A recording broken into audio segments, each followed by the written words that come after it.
Welcome to AC Machines class. Today we will discuss torque slip and torque speed characteristics of induction motor. Three-phase induction motor.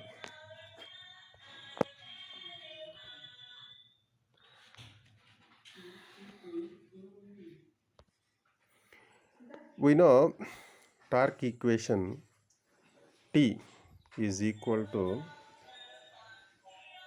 K into S E2 square R2 by R2 square plus SX2 whole square, where K equal to 3 into 60 by 2 pi ns.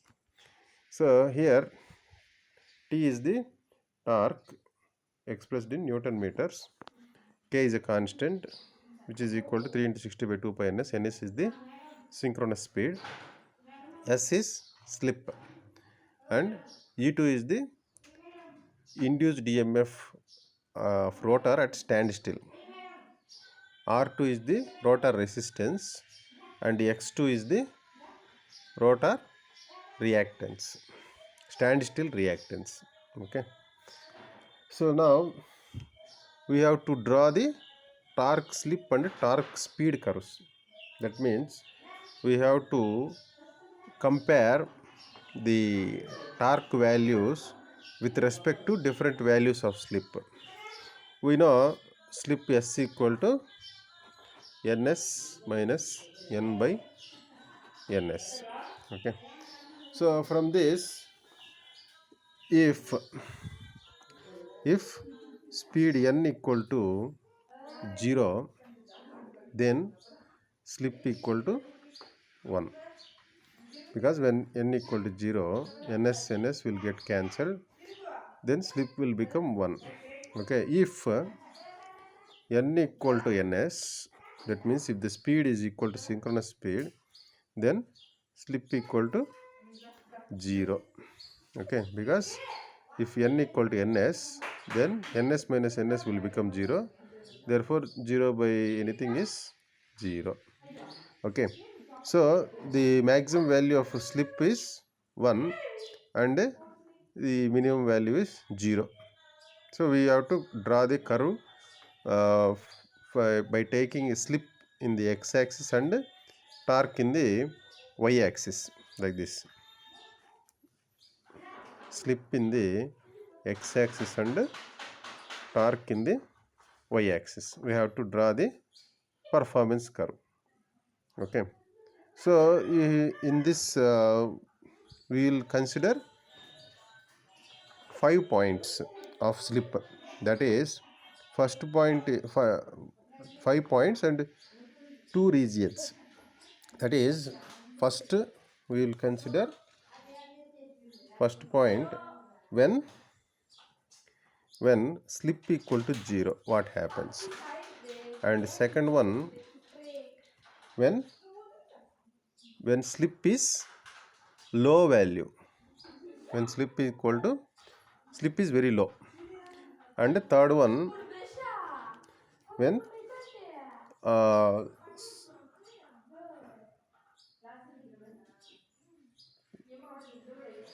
when s equal to sm, that means r2 by x2. We already discussed this one, that is uh, condition for maximum torque. The torque will be maximum when slip equal to r2 by x2. When slip value is equal to rotor resistance divided by rotor reactance, then at that slip the torque will be maximum, and that torque is independent of the rotor resistance. Okay, the value of the torque is independent of rotor resistance. And the fourth point is when slip is high. Slip is high, and that means near to 1. When slip value is high, that is beyond sm. And finally fifth one, when slip equal to 1, that is at starting. That n equal to 0 means this is start. Okay, at the time of starting n equal to 0. So that time how the torque behaves. So first we will discuss the first point, that is when slip equal to 0, that means n equal to ns. Okay, when n equal to ns, slip equal to 0. That means the torque of an induction motor will become 0. That means if you substitute s equal to 0 in torque equation, the whole equation will become 0, because if you multiply with 0, anything will become 0. Therefore the torque will be equal to 0. That is first condition. When slip equal to 0, n equal to ns, torque equal to 0. That means the induction motor cannot run at synchronous speed. Synchronous speed దగ్గర run అవ్వదు. Okay, next second point, that is when low values of slip is low value. That means around 0.001 2 like that, 0.3 0.005 like that. So low values of slip. For low values of slip, what happens to this equation? So for low values of slip, this term sx2 square, sx2 whole square, generally x2 is much greater than r2. Generally in any induction motor, x2 is greater than r2, but in this case, because of the presence of slip which is at low value, the product of slip and x2 will become very low. So, and if you square that value, suppose for example if x2 is 10 ohms and slip is 0.01, okay, then what is s into x2? 0.1, and 0.1 whole square is 0.01, which can be neglected if r2 is 1 ohms. If r2 is 1 or 2 ohms when compared to x2. Here for example, let us consider x2 is 10 ohms and r2 is 2 ohms.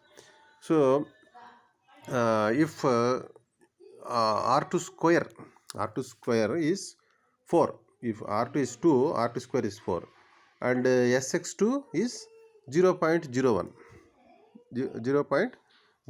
4 plus 0.01 is 4.01. So there is very slight difference between 4 and 4.01. We can neglect the 0.01 value, is approximately equal to 4. So that means sx2 square term can be neglected. Okay, it can be neglected for low values of slip. Then the torque equation will be proportional to slip. Okay, the torque equation is proportional to, if this term is neglected, then and also if r2 is constant, if r2 is constant, then torque is proportional to slip. Okay, because other terms k and e2, r2, everything is constants. If this term is neglected and these are all constants, then torque is proportional to slip. So from this it is concluded that for low values of slip,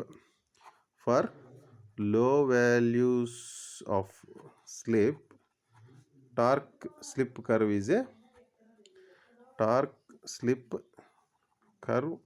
is a straight line.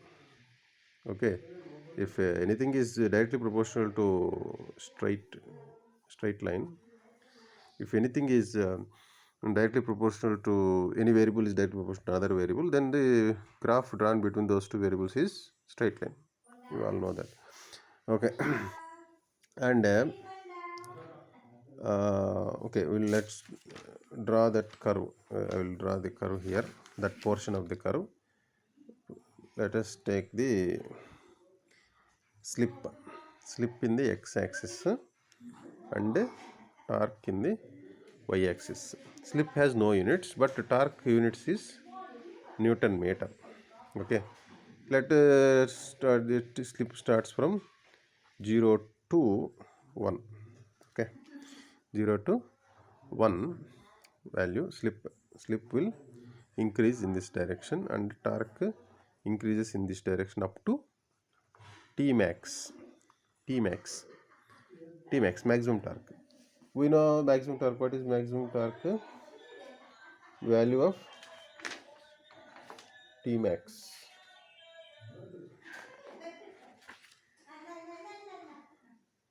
T max equal to, we know T max. T max is equal to K into E2 square by 2x2. So this is the equation of T max, which is derived in last class. Okay, T max value is independent of rotor resistance. Okay, remember this point. It will come in the next topic also. T max value, T max magnitude is independent of R2, but the point at which this T max occurs depend on the R2 value.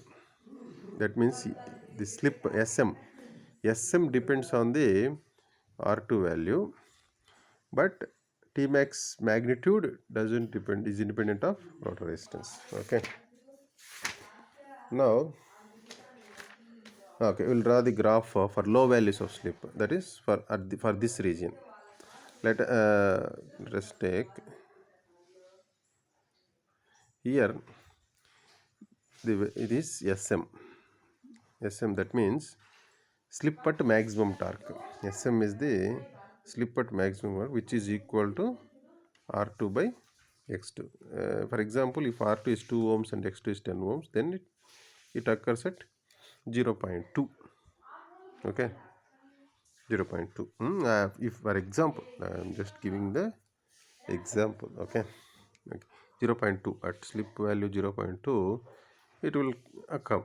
So here the value of torque is T max, and here the value of torque is 0.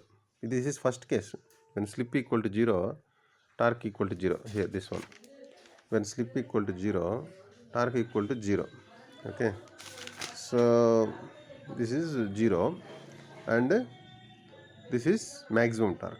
So from this, here it is a straight line, because it is directly proportional to slip. Torque is directly proportional to slip, then it is a straight line. Okay, now what happens in this region, we will find out. Okay, after S equal to SM, so already that SM is also discussed. When S equal to SM, that is equal to R2 by X2, torque equal to T max.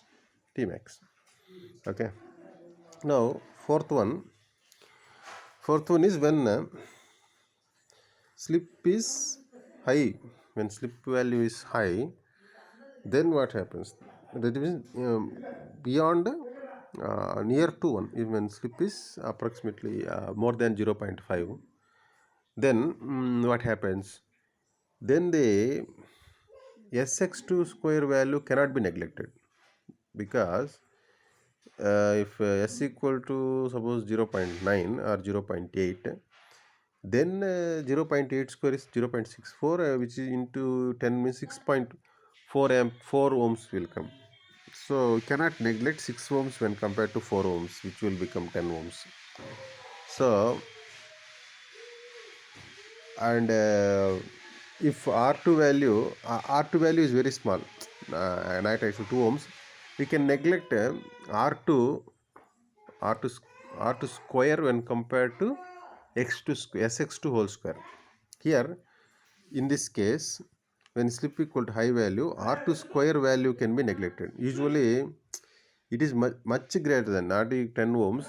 Generally, when X2 is 1 ohm or 2 ohms, the R2 value will be 0.1 or 0.2 ohms. Usually the resistance of winding is very small when compared to inductance. Usually 50 to 60 times greater than. So that's why the R2 value, R2 square value is neglected at high values of slip. Here R2 square is neglected. R2 square term is neglected. Then what happens to the torque? So torque is inversely proportional to slip. Then the torque term will be inversely proportional to slip, because if R2 is 0 neglected, then here one term of S is cancelled with one term of here S square. Here see, torque is proportional to S by S square will come. S square x2 square. If x2 square is constant, we can neglect this one, and so finally torque is inversely proportional to slip. Then the curve will be rectangular hyperbola. Rectangular hyperbola.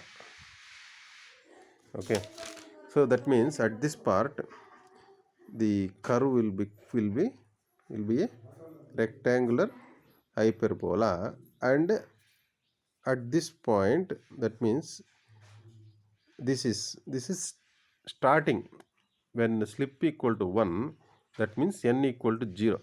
At starting speed is 0, slip is 1, then the torque at slip equal to 1 is TST, starting torque. Okay, starting torque is given by TST is equal to K into E2 square R2 by R2 square plus x2 square. That means here slip equal to 1, same as torque equation, but slip is equal to 1 means we can remove the value of slip, because 1 square is 1. So K into E2 square R2 by R2 square plus x2 square. This value is this value T start. So these are the 5 points in the torque slip curve. This is torque slip curve. So we can mirror image this one to get the torque speed curve, because if slip is increased from 0 to 1, speed will decrease. That means speed will decrease from synchronous speed to the no load speed. That means we can, if you want to draw torque speed curve, then it looks like a mirror image. Okay, slip here n equal to 0 and n equal to ns. So sorry, not slip, this is speed n. If you draw torque versus speed, then it at n equal to 0 it is TST, and it will increase like a rectangular hyperbola, and it will become 0 like this one. This is SM. Okay, this is Tmax. This is Tmax. Okay, like this. So these two images are mirror images, like this one. This is a torque speed curve. This is torque speed curve. This is torque slip curve. Okay, so this is the fifth point. Fifth point is when slip equal to 1, T equal to TST, starting torque. Okay. Okay, if you have any doubts, please let me know. And in the next topic, we will discuss effect of rotor resistance on torque slip curve. Okay.